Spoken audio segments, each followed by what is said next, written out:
ഈ മെയിൽ ഞാൻ തന്നെ അയച്ചോളാം, അല്ലെങ്കിൽ ഇത് ഞാൻ തന്നെ ചെയ്തോളാം, let me show you how to do this. ഇങ്ങനത്തെ പല എക്സ്പീരിയൻസുകളും as a manager, as a founder നിങ്ങളുടെ ബിസിനസ് ജേർണിയിൽ, നിങ്ങളുടെ കരിയറിൽ നിങ്ങൾക്ക് ഉണ്ടായിട്ടുണ്ടാവും.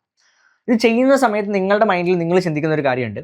നിങ്ങൾ ചെയ്യാൻ ശ്രമിക്കുന്നത് നിങ്ങളുടെ ക്വാളിറ്റി ഇമ്പ്രൂവ് ആവാനും, അല്ലെങ്കിൽ നിങ്ങൾക്ക് ഇത് ചെയ്യാൻ വേണ്ടി നിങ്ങൾ റെസ്പോൺസിബിൾ ആണെന്നുള്ളതും നിങ്ങളുടെ റെസ്പോൺസിബിലിറ്റി ഒക്കെ നിങ്ങൾ ഷോക്കേസ് ചെയ്യണമെന്നൊക്കെ കരുതിയിട്ടായിരിക്കും നിങ്ങളിത് ചെയ്യുന്നുണ്ടാവുക. പക്ഷേ ഒരു എംപ്ലോയി സൈഡിൽ നിന്ന്, അല്ലെങ്കിൽ ഒരു ടീം മെമ്പർ സൈഡിൽ നിന്ന് അയാളെ നിങ്ങൾ എന്ത് ചെയ്യും, നിങ്ങളിങ്ങനെ കറക്റ്റ് ചെയ്യുന്ന സമയത്ത്, അല്ലെങ്കിൽ അയാൾ ചെയ്യേണ്ട ജോലിയും കൂടെ നിങ്ങൾ കയറി ചെയ്യുന്ന സമയത്ത് അവർക്ക് ഉണ്ടാവുന്ന ഒരു പെർസ്പെക്റ്റീവ് എന്താവും എന്ന് ചിന്തിച്ച് നോക്കിയിട്ടുണ്ടാവും. ഇന്ന് നമുക്ക് അവരുടെ ഭാഗത്തു നിന്നും കൂടി ചിന്തിച്ച് നോക്കാം. ഫ്രം ദ എംപ്ലോയീസ് പെർസ്പെക്റ്റീവ് അവർ ചിന്തിക്കുന്ന കാര്യം എന്ന് പറയുന്നത്, അവർ നമ്മളുടെ മാനേജറിന് അല്ലെങ്കിൽ ഫൗണ്ടറിന് എന്നെ വിശ്വാസമില്ലേ, ഞാൻ ചെയ്യുന്ന ജോലിയിൽ വിശ്വാസമില്ലേ, ഞാനിത് കറക്റ്റ് ചെയ്യാൻ ക്യാപ്പബിൾ അല്ലേ, അല്ലെങ്കിൽ ഞാനിതിവിടെ വെറും ഒരു ടൂള് മാത്രമാണോ, ഇയാൾ പറയുന്ന പണി മാത്രം എടുക്കാനുള്ള ഒരു ടൂള് മാത്രമാണോ, ഇങ്ങനെയൊക്കെയാണ് നമ്മളെ എംപ്ലോയീസിന് അവിടെ ചിന്തിക്കുക എന്നുള്ളതാണ്. ലീഡർഷിപ്പിനെ കുറിച്ച് സംസാരിക്കുന്ന സമയത്ത് നമ്മൾ എപ്പോഴും പറയുന്ന ഒരു കാര്യമാണ് മൈക്രോ മാനേജ്മെന്റ് എന്ന് പറയുന്നത്. And don't do micro management എന്ന് പറയുന്നത്. കാരണം മൈക്രോ മാനേജ്മെന്റ് ചെയ്യാൻ നിങ്ങൾ പോയി കഴിഞ്ഞാൽ അതുകൊണ്ടുണ്ടാകുന്ന ഒരുപാട് പ്രശ്നങ്ങളുണ്ട്. അതിൻ്റെ തുടക്കം മാത്രമാണ് നമ്മളിപ്പോൾ പറഞ്ഞത്. നമ്മളുടെ ഒരു ടീം, ഒരു ഓർഗനൈസേഷൻ റൺ ആവണമെന്നുണ്ടെങ്കിൽ അവിടെ നമ്മൾ ഓരോ പോയിന്റിലും മൈക്രോ മാനേജ് ചെയ്യാൻ വേണ്ടി പോയി കഴിഞ്ഞാൽ ആ ഒരു ബാഡ് ബിഹേവിയർ കൊണ്ട് ഉണ്ടാകുന്ന ഒരുപാട് പ്രോബ്ലംസ് ഉണ്ട്. നമ്മളുടെ ബിസിനസ്സിൽ ഉണ്ടാകുന്ന കോസ്റ്റ് ഉണ്ട്. ഇതിനെക്കുറിച്ച്, ഇതിൻ്റെ സൈക്കോളജിക്കൽ റൂട്ടിനെ കുറിച്ച് നമുക്ക് ഇന്ന് സംസാരിക്കാം. ശരിക്കും ഇതിൻ്റെ സത്യാവസ്ഥയെ കുറിച്ച് നമുക്കൊന്ന് നോക്കി നോക്കാം. അതായത് ഈ മൈക്രോ മാനേജ്മെന്റ് ചെയ്യാൻ വേണ്ടിയിട്ട് പോകുന്ന സമയത്ത് പലപ്പോഴും പറയാറുള്ളത്, പല ആളുകളും എക്സ്ക്യൂസസ് ആയിട്ട് ഫൗണ്ടേഴ്സ് ഒക്കെ പറയാറുള്ള കാര്യം എന്ന് പറയുന്നത്, എൻ്റെ ടീം ഇതിന് ചിലപ്പോൾ ക്യാപ്പബിൾ അല്ലാത്തതുകൊണ്ടായിരിക്കും, എൻ്റെ ടീമിൻ്റെ ഇൻകോമ്പറ്റൻസി കാര്യമാണ്, അല്ലെങ്കിൽ പ്രോപ്പറായിട്ട് അവർ ചെയ്യാത്തത് കൊണ്ടാണ്, ഇങ്ങനത്തെ പ്രശ്നങ്ങൾ കാരണമാണ് എനിക്കിത് മൈക്രോ മാനേജ്മെന്റ് ചെയ്യേണ്ടി വരുന്നത് എന്നൊക്കെ പല എക്സ്ക്യൂസുകൾ പറയുന്നുണ്ടാവാം. പക്ഷേ ഇതിൻ്റെ അൾട്ടിമേറ്റ് സൈക്കോളജിക്കൽ റൂട്ട് നമ്മൾ നോക്കുന്ന സമയത്ത് പലപ്പോഴും ഫിയർ എന്നുള്ളൊരു ഫാക്ടറാണ് അവിടെ നമുക്ക് മുന്നോട്ട് വരുന്നതാണ്. അതായത് നമ്മൾ ഇത് ചെയ്തില്ലെങ്കിൽ, നമ്മളതല്ല ഇത് ചെയ്യുന്നുണ്ടെങ്കിൽ നടക്കുന്നില്ല എന്നുള്ളൊരു ഫിയർ ഫാക്ടർ അവിടെ തോന്നുക എന്നുള്ളതാണ്. നമ്മളുണ്ടെങ്കിൽ ഇത് നടക്കുമെന്നുള്ള ഒരു തോന്നൽ, ആ ഒരു ഫിയർ ഫാക്ടറാണ് എന്ത് ചെയ്യുന്നത്, ഇത്തരത്തിൽ സംഗതികളിലോട്ട് ലീഡ് ചെയ്യുന്നതാണ്. ഇതിൽ ഏറ്റവും ഇമ്പോർട്ടൻ്റ് ആയിട്ടുള്ള ഒരു കാര്യം എന്ന് പറയുന്നത് ഫിയർ ഓഫ് ഇറെലവൻസ് എന്നുള്ളതാണ്. അതായത് ഞാനിത് കയറി ചെയ്തില്ല എന്നുണ്ടെങ്കിൽ എനിക്ക് പിന്നെ ഇവിടെ എന്താ റോള്, അല്ലെങ്കിൽ എല്ലാം ഇവർ ചെയ്യാൻ തുടങ്ങിക്കഴിഞ്ഞാൽ പിന്നെ എനിക്കിവിടെ ഒരു റോൾ ഉണ്ടാവില്ല, ഒരു കൺട്രോൾ ഉണ്ടാവില്ല, എൻ്റെ കയ്യിൽ ഇത് നിൽക്കത്തില്ല, അല്ലെങ്കിൽ പിന്നെ എനിക്ക് പ്രത്യേകിച്ച് ഇവിടെ വോയിസ് ഒന്നും ഇല്ലാതാവുമല്ലോ എന്നൊക്കെയുള്ളൊരു തോന്നലുകളും കൂടെ നിങ്ങളുടെ ഉള്ളിലോട്ട് വരുന്ന സമയത്താണ്, അങ്ങനത്തെ ഒരു തോന്നലും സൈക്കോളജിക്കലായിട്ടുള്ള സംഗതികൾ വരുന്ന സമയത്താണ് ഇത്തരത്തിൽ ഹെവിയർ ആയിട്ടുള്ള മൈക്രോ മാനേജ്മെന്റിലോട്ട് നിങ്ങൾ പോകുന്നത് എന്നുള്ളതാണ്. പക്ഷേ ഇതിലൊരു സത്യാവസ്ഥ എന്ന് വെച്ച് കഴിഞ്ഞാൽ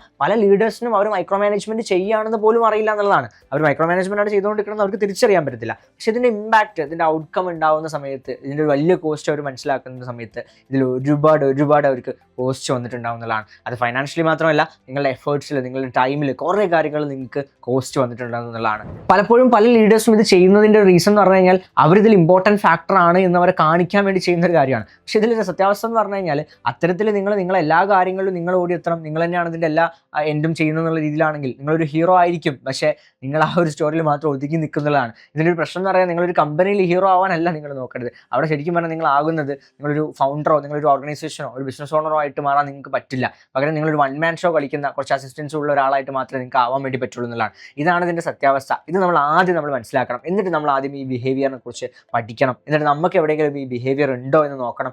ഉണ്ടെങ്കിൽ എത്രയും വേഗം തന്നെ അതിനെ മാറ്റണം. കാരണം അതിൽ ഭീകരമായ കുറേ പ്രശ്നങ്ങളുണ്ട്. അതിനെക്കുറിച്ച് നമുക്ക് പറയാം. ഇനി നമുക്കിതിന് ബിസിനസ് മാക്സിലോട്ട് നോക്കുകയാണെന്നുണ്ടെങ്കിൽ, നിങ്ങൾ ശരിക്കും ഒരു ഫൗണ്ടർ എന്ന നിലയിൽ, അല്ലെങ്കിൽ ഒരു മാനേജർ എന്ന നിലയിൽ നമ്മളുടെ സമയം, നമ്മളുടെ വിലപ്പെട്ട സമയം നമ്മൾ ചിലവാക്കേണ്ടത് എവിടെയാണ്? ഹൈ വാല്യൂ ടാസ്കുകളിലാണ്. ഹൈ വാല്യൂ ടാസ്ക് എന്ന് പറയുന്നതാണ് സ്ട്രാറ്റജി, വിഷൻ, എക്സിക്യൂഷൻ. ഇത്തരത്തിലുള്ള നമ്മളുടെ ഒരു ലോങ് ടേം പെർസ്പെക്റ്റീവിലും നമ്മുടെ കമ്പനിയുടെ ഗ്രോത്തിനെ കുറിച്ചും ഇങ്ങനത്തെ കുറേ കാര്യങ്ങളിൽ നമ്മൾ ചിലവാക്കേണ്ട സമയം, നമ്മൾ ഇതേ സംഗതി നമ്മളെ സോഷ്യൽ മീഡിയയിൽ ക്യാപ്ഷൻ ചെയ്യാനും, പോസ്റ്റർ എഡിറ്റ് ചെയ്യാനും, അല്ലെങ്കിൽ അതിൽ അഭിപ്രായം പറയാനും, അത്തരത്തിലുള്ള ചെറിയ കാര്യങ്ങൾക്കൊക്കെ നമ്മുടെ സമയം ഉപയോഗിക്കുകയാണെങ്കിൽ ലിറ്ററലി നമ്മളുടെ കോസ്റ്റ്ലി ആയിട്ടുള്ള സമയത്തെ നമ്മൾ ലോ വാല്യൂ ആയിട്ടുള്ള ടാസ്കുകൾക്ക് വേണ്ടിയിട്ട് എന്ത് ചെയ്യാണ്, സ്പെൻഡ് ചെയ്യുന്നതിലൂടെ നമ്മളുടെ നല്ല സമയവും ആ സമയത്തിൻ്റെ മൂല്യവും എന്ത് ചെയ്തുകൊണ്ടിരിക്കുകയാണ്, നമ്മൾ തന്നെ കുറച്ചുകൊണ്ടിരിക്കുക എന്നുള്ളതാണ്. ഇത് മാർക്കറ്റിംഗ് ടേംസിൽ പറയുകയാണെന്നുണ്ടെങ്കിൽ നമ്മളിതിനെ ഓപ്പർച്യൂണിറ്റി കോസ്റ്റ് എന്നാണ് വിളിക്കുക. അതായത് ഒരു 500 രൂപയ്ക്ക് തീർക്കേണ്ട പണി, 500 രൂപ അലോക്കേറ്റ് ചെയ്യേണ്ട സമയം ചിലവാക്കേണ്ട പണിക്ക് നിങ്ങൾ നിങ്ങളുടെ വാല്യൂബിൾ ആയിട്ടുള്ള 50,000 രൂപ വാല്യൂ ഉള്ള സമയം എന്ത് ചെയ്തുകൊണ്ടിരിക്കുകയാണ്, ചിലവാക്കിക്കൊണ്ടിരിക്കുകയാണ്. അതായത് ആക്ച്വലി നിങ്ങൾ എന്താ പറയുക, തിങ്ക് ചെയ്യാൻ വേണ്ടിയിട്ട്, അല്ലെങ്കിൽ ചിന്തിക്കാൻ വേണ്ടിയിട്ട് ആൾക്കാർക്ക് പൈസ പേ ചെയ്യുന്ന സ്വഭാവത്തിലോട്ടൊക്കെ എന്ത് ചെയ്യും, കാര്യങ്ങൾ പോയിക്കൊണ്ടിരിക്കും. അപ്പോൾ അവിടെ വരുമ്പോഴൊരു പ്രശ്നം എന്ന് പറഞ്ഞു കഴിഞ്ഞാൽ, നിങ്ങൾ ഇയാളെ കൊണ്ട് ഈ പണി എടുപ്പിക്കുകയും ചെയ്യും, നിങ്ങൾ ഈ പണി പോയി എടുക്കുകയും ചെയ്യും. സോ ലിറ്ററലി നിങ്ങൾ എന്ത് ചെയ്യുകയാണ്, നിങ്ങൾ അഗെയിൻ ആൻഡ് അഗെയിൻ ഒരേ കാര്യത്തിന് വേണ്ടി വീണ്ടും പേ ചെയ്തുകൊണ്ടിരിക്കുകയാണ്. ഇതൊരിക്കലും ഒരു ബാഡ് ഹാബിറ്റ് മാത്രമല്ല, ഇത് പ്രോപ്പർ ആയിട്ടുള്ള ഒരു ഫൈനാൻഷ്യൽ ലീക്കേജും കൂടിയാണെന്നുള്ളത് നിങ്ങൾ മനസ്സിലാക്കണം. There is a concept called trust battery. ഈ ട്രസ്റ്റ് ബാറ്ററി എന്ന് പറയുന്ന കോൺസെപ്റ്റ് എന്ന് പറയുന്നത്, നിങ്ങൾ ഒരാളെ ഏൽപ്പിച്ചൊരു കാര്യത്തെ നിങ്ങൾ വീണ്ടും പോയി ഇൻ്റർഫിയർ ചെയ്യുമ്പോൾ, അവർ സഫക്കേറ്റ് ചെയ്യാണ്, അവർക്ക് വീണ്ടും പോയി ഇടപെടുന്ന സമയത്ത് അവർക്ക് ആ ട്രസ്റ്റ് ഇങ്ങനെ കുറഞ്ഞു വരും. ഈ ട്രസ്റ്റ് കുറയുമ്പോൾ എന്താ സംഭവിക്കുക, ഇവർ ഈ പ്രോസസ്സ് സ്ലോ ആവും, ഇവർക്കിതിലുള്ള ഇന്നർ തോട്ട്സ് മിസ്സാവും, ഇവർക്കിതിലുള്ള എക്സ്പ്ലോർ ചെയ്യാനുള്ള ക്യൂരിയോസിറ്റി ക്രിയേറ്റ് ചെയ്യാനുള്ള ഇവരുടെ ക്രിയേറ്റിവിറ്റി പ്രൊഡക്ടിവിറ്റിന് ഇത് എഫക്റ്റ് ആവും. ഇങ്ങനെ വരുന്നതിൻ്റെ ഒരു പ്രശ്നം എന്ന് പറഞ്ഞു കഴിഞ്ഞാൽ ഒരു പെർട്ടിക്കുലർ എംപ്ലോയി നമ്മളെ ഏൽപ്പിച്ചൊരു ടാസ്ക് അയാളത് എങ്ങനെ ചെയ്ത് കഴിഞ്ഞാലും നമ്മൾ പോയിട്ട് അത് തിരുത്താൻ പോവാം. നമ്മളത് പോയിട്ട് കറക്റ്റ് ചെയ്യുന്നുണ്ടെങ്കിൽ അവരെന്താ ചിന്തിക്കുക, ഞാനിതിപ്പോൾ എങ്ങനെ കൊടുത്തു കഴിഞ്ഞാലും അയാൾ എന്ത് ചെയ്യും, അയാളത് തിരുത്തും, അയാളത് കറക്റ്റ് ചെയ്യും, പിന്നെ ഞാൻ എന്തെങ്കിലും കൊടുത്താൽ പോരെ എന്ന രീതിയിൽ ചിന്തിച്ചു തുടങ്ങുമ്പോൾ അവിടെ നമുക്ക് മിസ്സാവുന്നത് എന്താണ്, നമ്മളുടെ ടാലൻറ്റുകളുടെ, നമ്മളുടെ എംപ്ലോയീസിൻ്റെ, നമ്മളുടെ ടീമിൻ്റെ ക്രിയേറ്റിവിറ്റിയും പ്രൊഡക്ടിവിറ്റിയും അവരുടെ അക്കൗണ്ടബിലിറ്റിയും ഒക്കെ നമുക്ക് എന്ത് ചെയ്യും, അവിടെ മിസ്സാവുന്നതാണ്. സോ ഇത്തരത്തിലുള്ളൊരു പ്രശ്നമാണ് എന്ത് ചെയ്യുന്നത്, ഈ ഒരു ട്രസ്റ്റ് ബാറ്ററി ഡ്രെയിൻ ആവുന്നതിലൂടെ. ഓരോ സമയം ആ ഒരു ബാറ്ററി എന്ത് ചെയ്തുകൊണ്ടിരിക്കുകയാണ്, ഡ്രെയിൻ ആയിക്കൊണ്ടിരിക്കുകയാണ് നമ്മൾ ഇടപെടും തോറും. അപ്പോൾ ആ ഇടപെടലുകൾ കാരണം ഉണ്ടാകുന്ന ഒരു പ്രശ്നമാണ് നമ്മളിവിടെ സംസാരിക്കുന്നതാണ്. ഇതിനെ നമ്മൾ വിളിക്കുന്ന പേരാണ് ലേൺഡ് ഹെൽപ്ലെസ്നെസ് എന്നാണ്.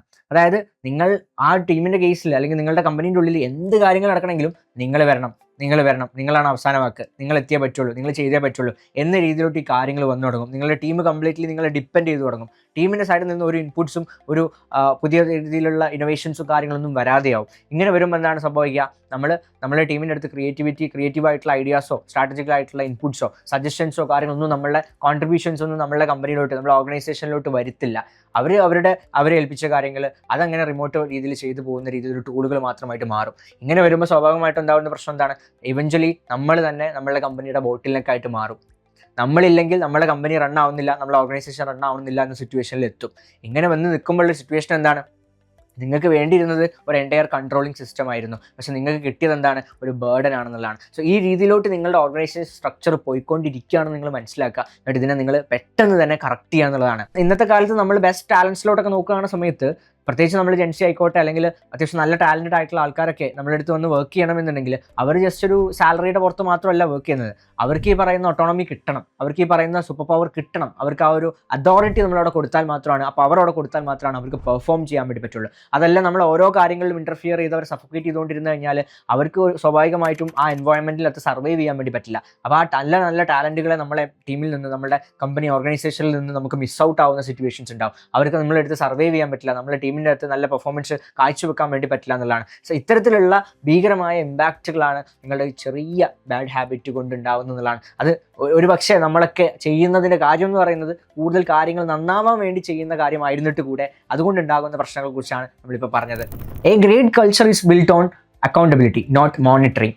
അതായത് മോണിറ്ററിങ് എന്ന് പറഞ്ഞാൽ അയാൾ പണിയെടുക്കുന്നുണ്ടോ നോക്കിക്കൊണ്ട് പിന്നാലെ നടക്കലാണ്. അതല്ല, അക്കൗണ്ടബിലിറ്റി എന്ന് പറയുമ്പോൾ അയാൾക്ക് ആ പണിയെടുത്ത് അതിൽ നിന്ന് റിസൾട്ട് കൊണ്ടുവരാനുള്ള സ്പേസ് നമ്മൾ നൽകലാണ്. ഇങ്ങനെ ആയിരിക്കണം നമ്മൾ ഓർഗനൈസേഷനുള്ളിൽ സെറ്റ് ചെയ്യേണ്ടത്. അതല്ലാതെ ഒരു പണി ഏൽപ്പിച്ച് കഴിഞ്ഞ ശേഷം എന്തായി ചോദിച്ചാൽ നമ്മൾ അതിൻ്റെ അടുത്ത് പോയി നിന്ന് കഴിഞ്ഞാൽ അവർക്ക് വർക്ക് ചെയ്യാൻ വേണ്ടി പറ്റില്ല എന്നുള്ളതാണ്. എന്നുവെച്ചാൽ നമ്മൾ അവരെ വർക്ക് അലോക്കേറ്റ് ചെയ്ത് അതിനുള്ള കാര്യങ്ങൾ പറഞ്ഞു കൊടുത്ത് അവർക്ക് ആ സ്പേസ് കൊടുത്ത് അവരതിനുള്ള ടാസ്കും കാര്യങ്ങളും അവർക്കുള്ള ടൈം ലൈനുള്ളിൽ അവരത് തീർത്തോളും. അതിനിടക്ക് നമ്മൾ എന്തായെന്ന് പോയി ചോദിച്ചു കഴിഞ്ഞാൽ സ്വാഭാവികമായിട്ടും അവർക്ക് എന്ത് ചെയ്യാൻ വേണ്ടി പറ്റത്തില്ല, അവർക്ക് നമ്മളുടെ ടൈം ലൈനിൽ അത് തീർക്കാനും പറ്റില്ല. ആൻഡ് അത് ഒരിക്കലും അവരുടെ ഒരു ഔട്ട്പുട്ട് ആയിരിക്കില്ല, അവരുടെ ഒരു ഔട്ട്കം ആയിരിക്കില്ല.